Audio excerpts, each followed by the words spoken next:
కుల సంఘాల శ్మశాన స్థలాన్ని కబ్జా చేసిన వారిపై మాజీ ఎంపీ వైసీపీ పార్లమెంటు సమన్వయకర్త బుట్టా రేణుక ఫోన్లో అధికారులకు ఫిర్యాదు చేశారు.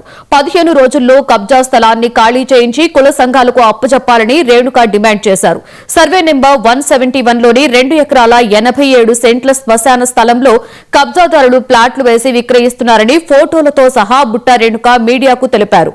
మాజీ ఎంపీ బుట్టా రేణుకకు కుల సంఘాల నాయకులు న్యాయం చేయాలని వినతి పత్రాన్ని అందజేశారు. వాళ్ళ వినతి పత్రం అలాగే కొన్ని ఆధారాల ద్వారా ఒక లేఖను ప్రిపేర్ చేయడం జరిగింది. ఇది మేము ఎటువంటి ఇబ్బందులు కాకుండా వాళ్ళు రిజిస్ట్రేషన్ చేసుకున్నా కూడా రికార్డ్స్ లో మటుకు అది వాళ్ళ పేరు మీద ఇది కాకుండా ఇంకా డ్రై ల్యాండ్ కిందనే ఉంది. దాంట్లో ఇప్పుడు ప్లాట్స్ వేయడం జరుగుతోంది. ఆ ప్లాట్స్ వేయడం ఇమ్మీడియట్ గా ఆపేయాలి అండ్ ఆ ల్యాండింగ్ కూడా కరెక్ట్ చేయాలనేసి మేము వాళ్ళకి తెలియజేస్తాం. ఈ ప్రెస్ మీట్ పెట్టడానికి ముఖ్య కారణం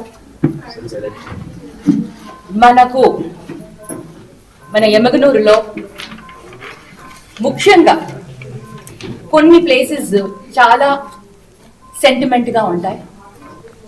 చాలా ఇంపార్టెంట్ అంటే ఏది ఏమైనా ఎవరు ఏం చేసినా కూడా కొన్ని ప్రాంతాలను మటుకు ప్రతి ఒక్క కమ్యూనిటీలో కూడా దాన్ని చాలా గౌరవంగా చాలా సెంటిమెంట్గా తీసుకుంటారు.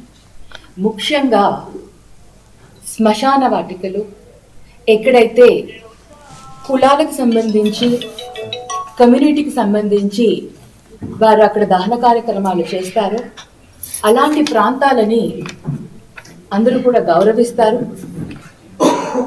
అటువంటి స్థలాలని కబ్జా కాబడుతున్నాయి అంటే మటుకు నిజంగా చాలా దారుణమైన పరిస్థితి.